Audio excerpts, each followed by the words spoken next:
Olá, meus amigos, minhas amigas, sou o professor Luiz Antônio Carvalho e olha só, chegamos aí à nossa última parte da Lei 13.266 de 1998, né? E agora nós vamos trabalhar o último capítulo, que é o capítulo 6º, que nós iremos falar das disposições finais e transitórias, né? É o último capítulo, o nome já diz finais e transitórias. Transitórias porque nós vamos ver aqui algumas regras de transição, em especial da antiga norma jurídica para se adaptar a essa norma jurídica, né? E disposições finais é alguns assuntos aí que são tratados aí no final da lei. Neste caso aqui vai tratar sobre a remoção do servidor e vai tratar também da criação da corregedoria, que esses dois assuntos com certeza podem ser cobrados na prova, né? Então vem comigo, rapidão aqui, capítulo 6º das disposições finais e transitórias, artigo 34, né? O funcionário fiscal pode ser removido o funcionário fiscal pode ser removido de uma para outro órgão da administração tributária sem se modificar a sua situação funcional, né? Vamos analisar o caput aqui, gente, ó. De uma para outro órgão da administração tributária, né? Quando fala da administração tributária, significa dizer que ele está dizendo que é dentro da própria Secretaria de Fazenda, claro, no estado todo, né? Sem se modificar a sua situação funcional, né? Ou seja, manter a sua gestão de sua carreira, classe, nível, tempo de serviço e assim por diante, né? Bacana, então tá aí, então ele pode ser removido, né? Aí vem os parágrafos, né? Primeira situação, vou até trocar de cor do canetão, né? A remoção ocorre somente uma vez por ano, atenção, olha aí, então uma vez por ano, né? A Secretaria deve abrir um processo de remoção, né? Ressalvadas as hipóteses previstas nessa lei, visando ao suprimento de vagas existentes mediante prévia seleção para remoção na forma de regulamento. Então, mediante, olha esse cara aqui, prévia seleção de remoção, ou seja, eu entendo que deve ter o quê? Um concurso de remoção uma vez por ano, né? Bacana. E o parágrafo primeiro? O parágrafo primeiro vai trazer uma situação excepcional de remoção. É realizada a seleção extraordinária, e isso aqui, claro, se eu fosse examinador, eu poderia cobrar isso aqui, extraordinário. O que é algo extraordinário? Algo que sai da rotina, né? Então você tem que saber o motivo que vai sair da rotina essa remoção. Para a remoção, antes de se realizar a lotação de funcionários nomeados, olha aí, nomeados, quem que são os servidores nomeados, né? São os novos, o cara que passou no concurso público, né? Ou promovidos, né? Então, todo ano deve ter um ato de promoção. Antes de ocorrer aquela promoção, poderá ocorrer aí, é realizado o quê? Uma remoção aí extraordinária. Bacana? Fácil, né? Daí. Rapaz, olha, isso aqui é o estatuto que eu estou tendo a oportunidade aqui de estudar e preparar essa aula para vocês aqui. O estatuto na qual aí eu vejo aí que maior trata essa questão da lotação, hein? Deve dar muito problema isso lá, né? Artigo 35, muito importante. O que diz aqui o artigo 35, né? Além dos direitos já previstos em lei, tá? O funcionário faz jus ainda, tá? E aí, professor? Vamos lá. Além dos direitos já previstos em lei. Quais direitos, quais leis são essas? São dois troncos aqui. Primeiro, a lei 10.460 de 88. Segundo, o capítulo 5 desta lei, né? O capítulo 5 dessa lei, que é basicamente a remuneração. E além disso, né, vai trazer aqui este artigo 35 algumas prerrogativas específicas para o servidor do fisco, específicas para os ocupantes de cargo de auditor fiscal da Receita Estadual, que com certeza o examinador pode estar cobrando aqui, né? Primeiro, garantia de matrícula, né? O que é esse garantia de matrícula, professor? A matrícula, inclusive, de sua família, calma, que no parágrafo 1º nós vamos conceituar o que é família no entendimento da lei. Olha aí, a matrícula, inclusive, de sua família em estabelecimento de ensino de qualquer grau. Olha só, qualquer grau mantido pelo Estado. Ó, tem que ser estadual ou com este conveniado, no local de circunscrição do órgão de sua lotação em que residir, em qualquer época do ano, independentemente da existência de vaga.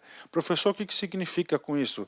O servidor público foi deslocado para trabalhar 300 quilômetros do local que trabalha. A gente viu já alguma situação nesse sentido. E aí, professor? O cara vai com a família. Chegando lá com a família, ele precisa colocar as crianças na escola. Ele está estudando, ela está estudando. Então, aqui é uma garantia de matrícula. Detalhe, independentemente da existência da vaga, ou seja, obriga lá a Secretaria de Estado, lá a SEDUC, lá, viabilizar a vaga aí para o membro da família. Bacana? Então, esse aqui é o primeiro benefício, a primeira prerrogativa. Segunda prerrogativa. Professor, eu trabalho na capital, eu e minha esposa. Minha esposa é professora, eu fui mandado para Anápolis, por exemplo. Apesar que é pertinho ali, foi para Anápolis. E aí? Aí é o seguinte, cara, a esposa tem que ir junto, não é isso? Se ela trabalha no estado, vai ser garantia o quê? De provimento. Olha aí. A remoção de seu cônjuge, olha aí, quando este for servidor público estadual, para a sede ou circunscrição do órgão que for lotado. Olha a outra prerrogativa, né? Então, garantia de matrícula e garantia de transferência do cônjuge. Claro, aqui está a regra, ó, servidor público estadual. Né?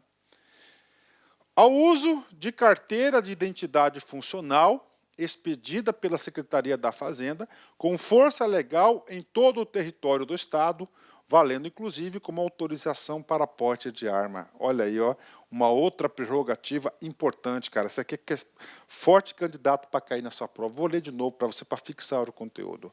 Ao uso da carteira de identidade funcional, expedida pela Secretaria da Fazenda, com força legal em todo o território do Estado, valendo inclusive como autorização para porte de arma. Quarta prerrogativa, né? Ao recebimento, por conta da Secretaria da Fazenda, de assistência médico-hospitalar quando vítima de acidente comprovado em serviço. Né? Então, olha aí, outra garantia que tem, outro direito que tem o servidor. Quinto, a utilização de veículos oficiais do Estado para o exercício de suas atribuições, mediante ordem escrita da autoridade competente. É claro, se ele está em exercício da sua atividade, ele vai ter que se deslocar, vai ter que deslocar com o quê? Com carro oficial. E, além disso, esse carro você só pode pegar se tiver ordem escrita da autoridade competente, para não virar o famoso bagunça. Né? Sexto, a participação em programa de formação e aperfeiçoamento obrigatoriamente oferecido pela administração, ou seja, capacitação continuada e inicial. Né? Próxima garantia, item 7, a lotação em caráter temporário, ou seja, garantia o quê? De lotação temporária. Professor, lotação temporária é pouco tempo por algum motivo. Qual motivo? A pedido, ou seja, o próprio servidor pode solicitar lotação temporária para órgão da administração tributária em localidade diversa da sua lotação quando, né? Ou seja, lotação temporária sempre na administração tributária, né? Localidade diversa quando? Duas hipóteses. Primeira hipótese, letra A, por motivo de doença do próprio funcionário fiscal, do cônjuge ou dependente, condicionada à comprovação das razões apresentadas por meio de laudo fornecido pelo órgão de saúde do servidor estadual. Muito importante isso, cara. Você está lá na divisa do estado com o nosso querido Mato Grosso. E você está doente, a sua família, a sua esposa está doente, algum membro da família. Você precisa ir na capital para tratar a questão da vida, né? Olha a preservação da vida. O Estatuto te dá esse direito, essa prerrogativa. Você pode solicitar a lotação temporária para o tratamento da moléstia da família. Aí, ó, ele tem A. E o item B? A outra hipótese de quê? De lotação temporária. Em função da lotação do cônjuge, também servidor especial, efetivo e estável, estiver comprovada na forma inequívoca é a possibilidade de remoção do cônjuge. Né? Então, a esposa não pode, né, ser removida. Então, você pode solicitar o quê? A lotação temporária nesse outro caso. Bacana? Fechamos aí as questões dos últimos direitos previstos na lei. E agora, professor, 2 parágrafos. O primeiro parágrafo vai trazer o conceito de família, porque nós vimos aqui que muitos dos benefícios aqui deste artigo diz respeito à família, não somente ao servidor. Consideram-se da família do funcionário, além do seu cônjuge e filhos, ou seja, esposa, marido e filhos, né? Outras pessoas que vivam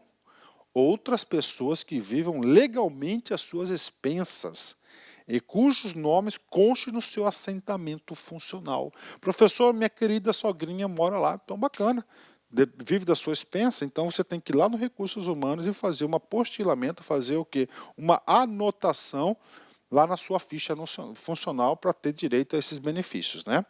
Parágrafo 3º, último parágrafo aqui, vai falar o quê? Da lotação temporária. A lotação temporária é considerada como efetivo exercício no local da lotação permanente e não prejudica o direito de o funcionário pleitear a sua lotação permanente. Bacana, né? Tranquilo aqui, garante aí o efetivo exercício para tempos de progressão, tempo de serviço, aposentadoria, assim por diante. Pronto, pago, né? E agora, outro bloco, tá? Outro bloco aqui, vem comigo aqui. Esse artigo 36, muito importante aí para o controle do fisco. O que ele fala do artigo 36? Falou o seguinte: o legislador, sabiamente, vai determinar que alguns postos de liderança dentro da secretaria sejam ocupados exclusivamente, aí colocou privativamente ali, né? Privativamente, a quem? Aos próprios servidores do fisco, né? Para que isso, professor? Para dar unidade, né? São servidores aí do fisco para fazerem a gestão. Então, é privativo de funcionário fiscal em atividade, ou seja, não pode estar aposentado, o exercício dos cargos ou funções da administração tributária da Secretaria de Fazenda, especialmente conselheiro, efeito ou suplente, né? Escrito, efeito, né? Conselheiro, efeito ou suplente da representação fiscal junto ao Conselho de Administração Tributário, né? Então, existe o Conselho Administrativo Tributário. Então, membros do Conselho têm que ser o quê? Servidores da carreira. É claro, para que isso? Para manter a capacidade técnica. Não, se não tiver isso, pode cair qualquer picareta lá, qualquer paraquedista lá e não vai até atrapalhar o grupo, né? Segundo o cargo privativo de auditor fiscal, representante de fazenda pública estadual, ou seja, para o cara sair da secretaria para ir em outro estado, por exemplo, outro município ou junto à União, para representar a secretaria tem que ser um servidor fiscal, funcionário fiscal. De julgador de primeira instância, né? Como assim o processo administrativo tributário? Você levou lá um auto de infração, você não concorda, cara, você vai recorrer da decisão. Vai cair aonde? O julgador de primeira instância. Então, cara, para julgar isso, tem que ser o cara da própria carreira, né? Porque entende-se que tem o quê? Toda a capacidade e conhecimento para o julgamento. Quarto cargo privativo, de superintendente e gerente especial nas unidades administrativas básicas e complementares centralizadas da Superintendência Executiva da Receita Estadual. Ou seja, os cargos de liderança dentro da secretaria têm que ser privativos da carreira, concordo plenamente, né? Item 5, outro cargo privativo, de delegado regional de fiscalização, delegado fiscal e supervisor de fiscalização nas unidades administrativas complementares descentralizadas, né? Item 7, do superintendente executivo da Receita Estadual. E, finalmente, o último cargo, né? De chefe de núcleo de tecnologia da informação, modernização e projetos, chefe de assessoria de representação no CONFAS, relações federativas e secretário executivo do Conselho Deliberativo dos Índices de Participação dos Municípios, né? Com índice ICMS. Ou seja, todos os cargos privativos de quê? De auditor fiscal. Professor, dentro de auditores fiscais, nós temos auditores e auditores. Sim. Qual que está no topo do auditores? É aquele cara que é classe especial. Nós temos classe A, B e especial. E agora, o legislador, sabiamente, atribuiu o quê? Fator experiência e conhecimento para ocupar esses cargos. Duas funções. As funções que tratam os incisos 1, 2, 3 e 7 do caput desse artigo são privativas de auditor fiscal do setor, classe especial. Então, ó, 1, 2, 3 e 7, tá? 1, 2, 3 e 7, classe especial. 4 e 5, aqui.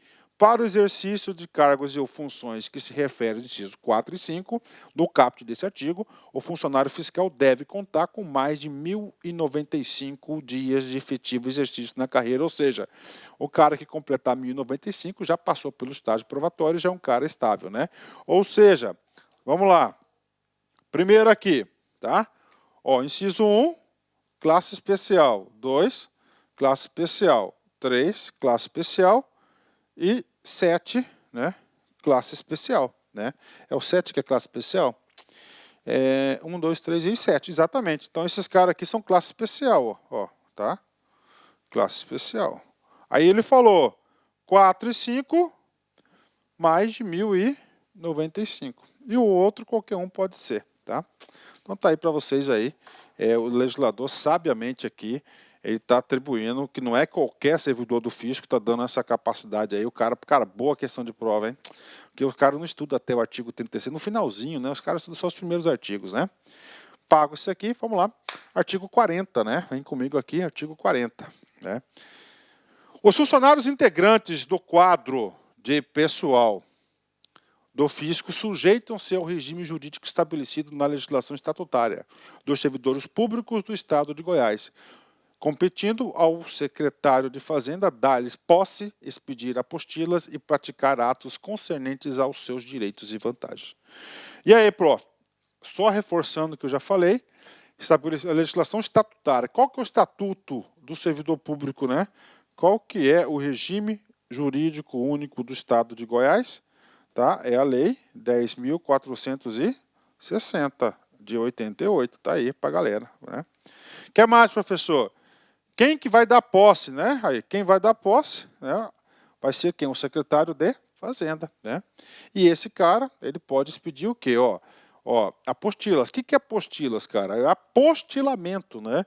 Por exemplo, você está lá na sua vida funcional, né? Você mudou seu estado civil, vai fazer um apostilamento, teve um novo beneficiário, um filhinho, uma filhinha, faz um apostilamento na sua ficha funcional e praticar atos concernentes aos direitos e vantagens. Então, está delegando a gestão de pessoas ao secretário de Fazenda. É claro que o secretário de Fazenda vai delegar essa atribuição para a área de recursos humanos da secretaria, porque senão ele vai virar um grande RH, né?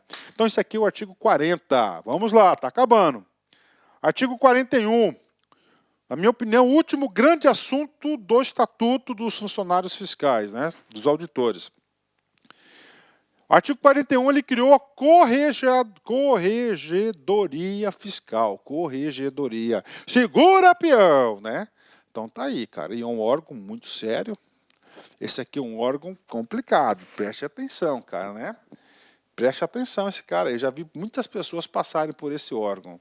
Fica instituída a Corregedoria Fiscal do Estado de Goiás, com a finalidade de garantir a qualidade e a probidade dos atos praticados por funcionários do quadro de pessoal do fisco, bem como de outros servidores que exerçam atividades, ainda que indiretamente relacionadas com a arrecadação e fiscalização de tributos estaduais, competindo-lhe especialmente, né? Vamos explicar algumas coisas importantes no caput desse artigo. Então, primeira coisa, qual que é a função aí primordial da auditoria? Garantir a qualidade, garantir a qualidade, né, da ação tributária e a probidade dos atos praticados. A probidade, principalmente a probidade, né? Houve qualquer desvio na conduta do servidor, pau nele, tá aí. Garantir a probidade, né?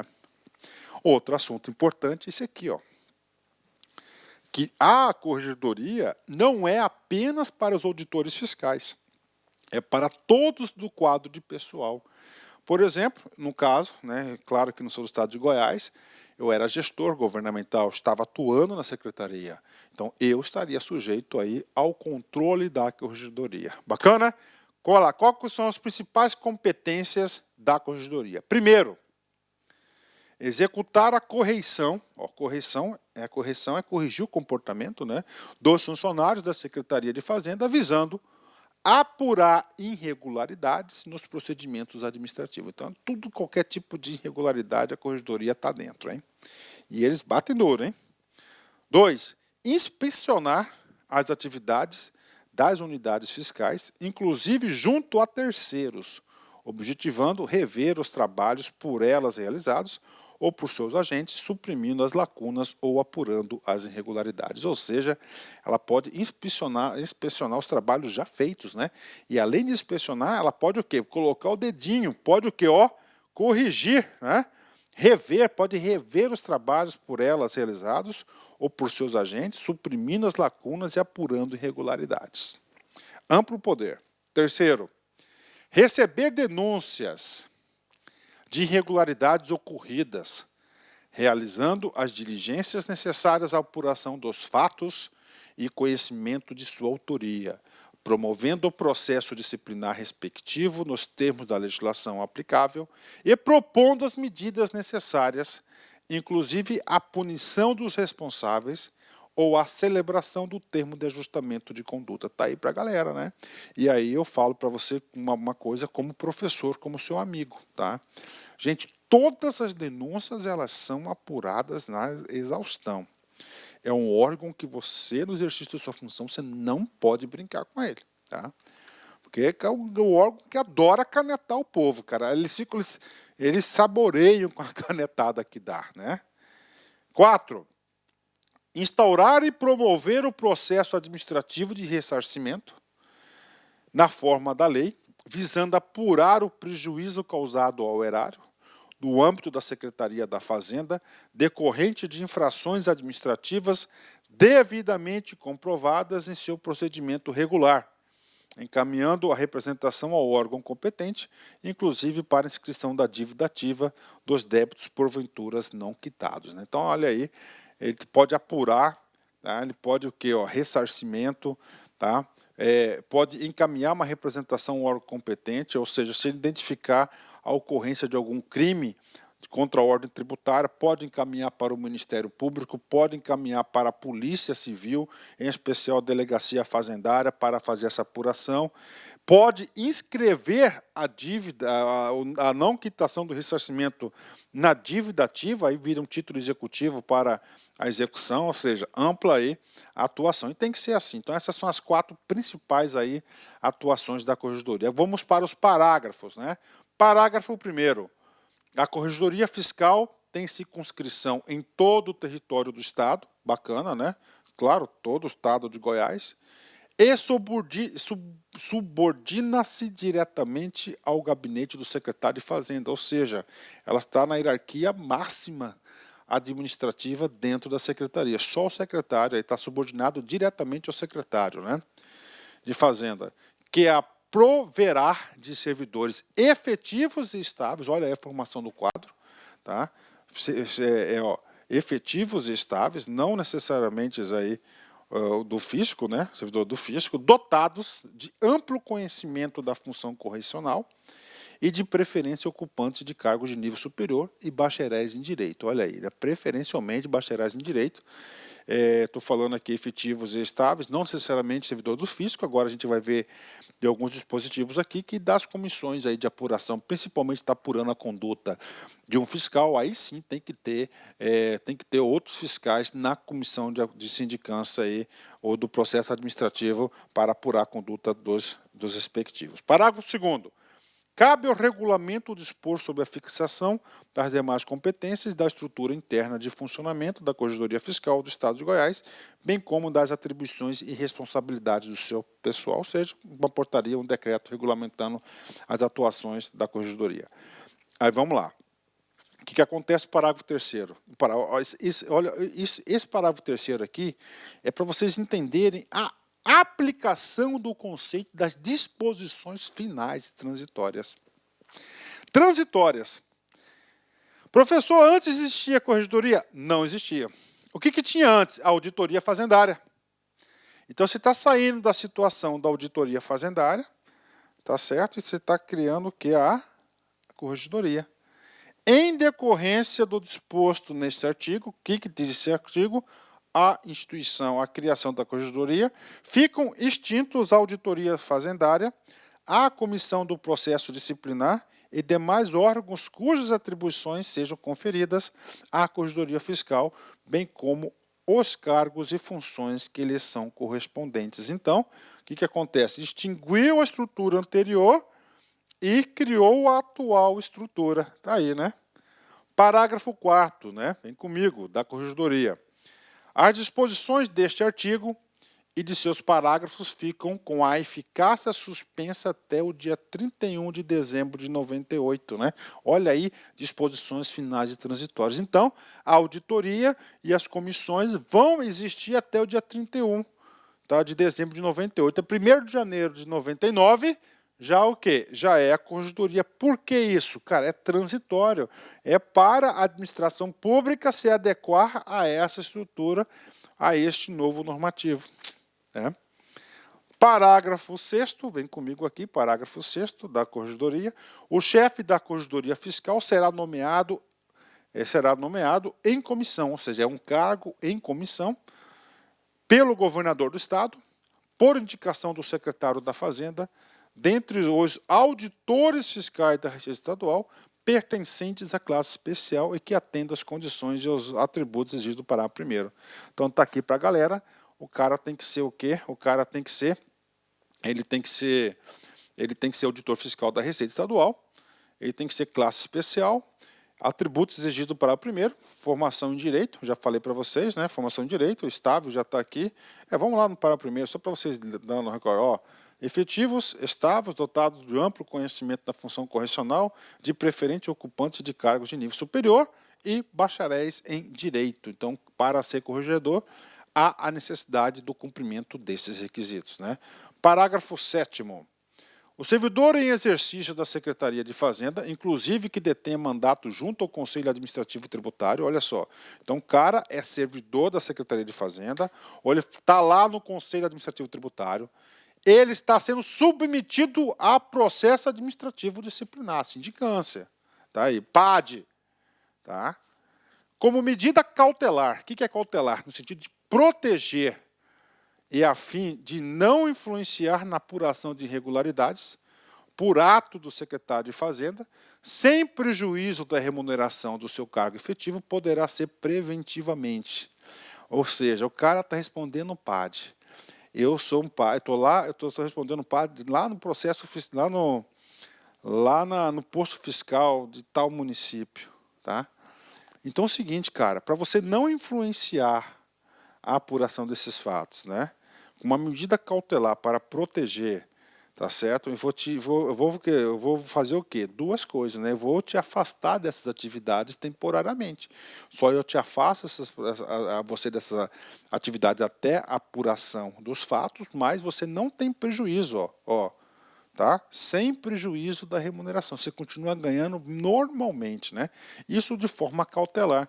Primeiro, afastado do exercício do seu cargo por tempo não superior a 60 dias, prorrogáveis por uma única vez, por igual período, findo o qual reassumirá, automaticamente o exercício nele aguardará o julgamento. Então, você pode ser afastado por 60 ou mais 60, tá? Isso aqui é importante para manter aí a integridade do ato correcional que está em vigor, né? Pronto, tranquilo. Segunda hipótese, né? Designado para exercer atividade diversa daquelas próprias do seu cargo, até a decisão fiscal do processo disciplinar, né?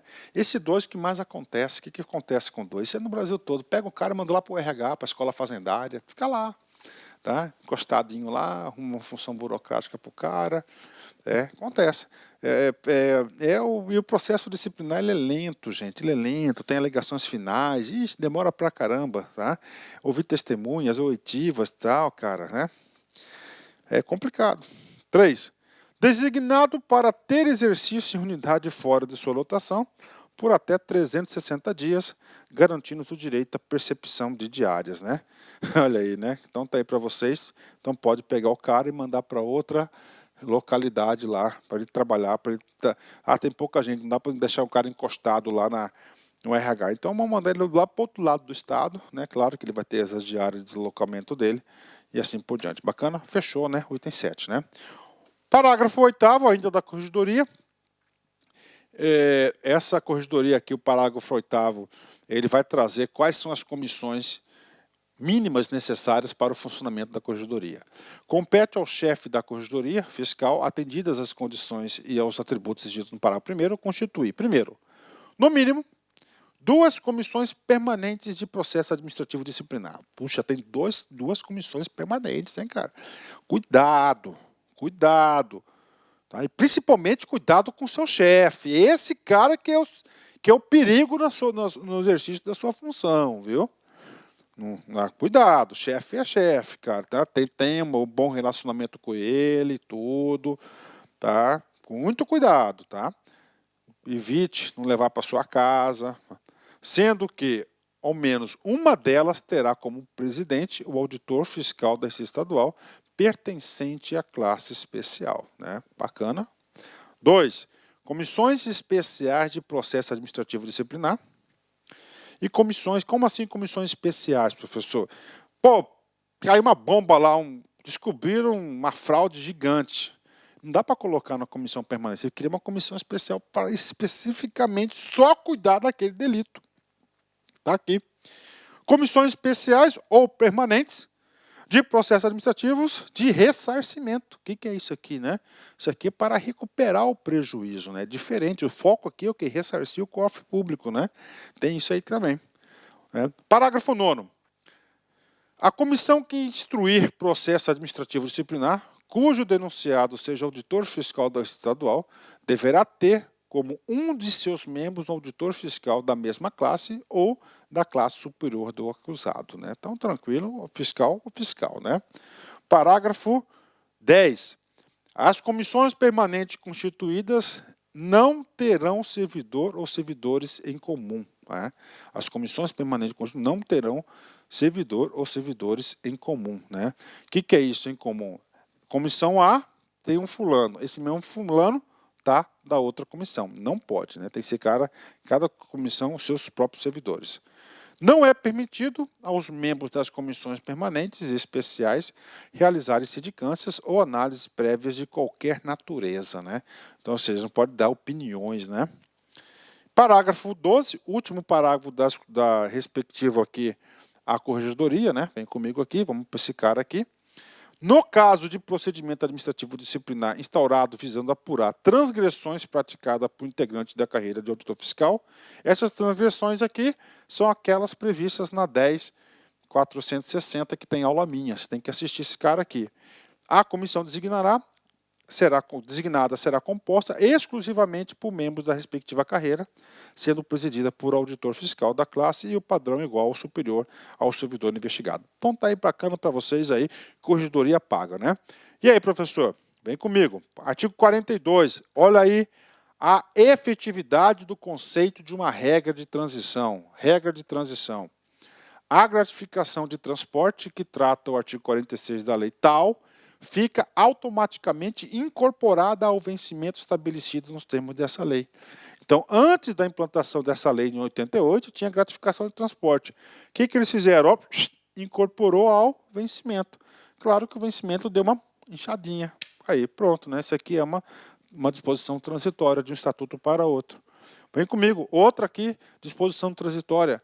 O valor individual da pensão especial que trata a lei tal passa a ser equivalente a 50% do valor do vencimento e do limite máximo da gratificação de produtividade fiscal do cargo de FA fixado, reajustado na forma do artigo anterior. Bacana, outra regra de transição, provavelmente artigo 42 e 46 aí, esses outros no meio aqui foram extintos, foram já revogados por outras legislações, isso não deve cair na sua prova. Muito difícil cair nessa prova, muito difícil, né?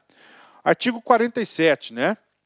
O artigo 47 também é uma regra de transição que fala especialmente do concurso, né? do primeiro concurso em especial. Por que do primeiro concurso? Porque nós tínhamos uma legislação anterior, passou a ter uma legislação específica para aplicar e fazer acontecer essa lei. Também é uma regra de transição. Fica o secretário da Fazenda autorizado a realizar no corrente exercício, ou seja, 98, nos termos de edital que baixar e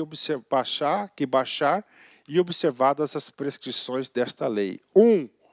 O concurso público para provimento, então, que já está autorizando o primeiro concurso, né? Provimento de cargos da classe de TTE, abertos em decorrência desta lei, observado o disposto tal. E o processo de promoção dos atuais cargos FA para a classe de auditor fiscal do Tesouro Estadual. Regras de transição, né? Parágrafo 1º. Para fins do inciso 2 do caput desse artigo, a condição estabilizadora dessa será fixada em 1095, ou seja, isso aqui é uma regra para quê? Para enquadramento, né, a regra de enquadramento da galera que estava lá atrás, né? Por exemplo, aqui, 1095 dia. Então, o cara tem lá 3.000 dias. Vai ser nessa ordem aqui, nessa tocada, né? Realizado o processo de promoção, os cargos de auditor fiscal arrecadador, auditor fiscal arrecadador, eventualmente excedentes, ao estabelecer essa lei, são considerados extintos à medida que forem vagando. Extinguiu o cargo de auditor fiscal arrecadador. Olha a regra de transição, né? Ao concurso que trata o inciso 1 deste artigo, não se aplica a proibição constante no parágrafo tal, tem muita relevância esse cara aqui, também é uma regra de transição. Com isso, finalizamos aqui, tá, essa nossa magnífica aula da Lei 13.266, eu coloquei aqui parte do nosso conhecimento na área administrativa, né? Artigo 47, comum, né, comum aí a todos os estatutos, fica o secretário de Fazenda autorizado a realizar, nos termos de edital, que baixar observadas as prescrições da lei, né? Opa, tem mais aqui, né? Desculpa aí. O concurso público para o provimento, aberto decorrente da instituição da carreira, tá? Estou autorizando ele, e processo de promoção dos atuais cargos na classe A, ou seja, realmente aqui é classe 1, classe 2 e classe 3, é para quê? Para fazer o enquadramento dos servidores públicos a esta nova lei, né?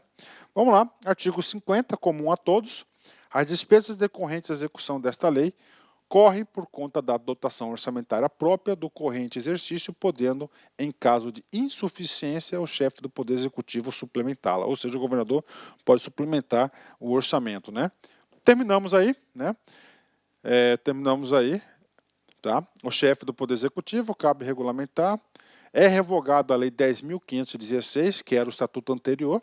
Essa lei entrará em vigor na data de sua publicação, tendo aqui o artigo 53, a observação da corregedoria, que vai estar suspensa a sua eficácia até dia 31 de dezembro, né?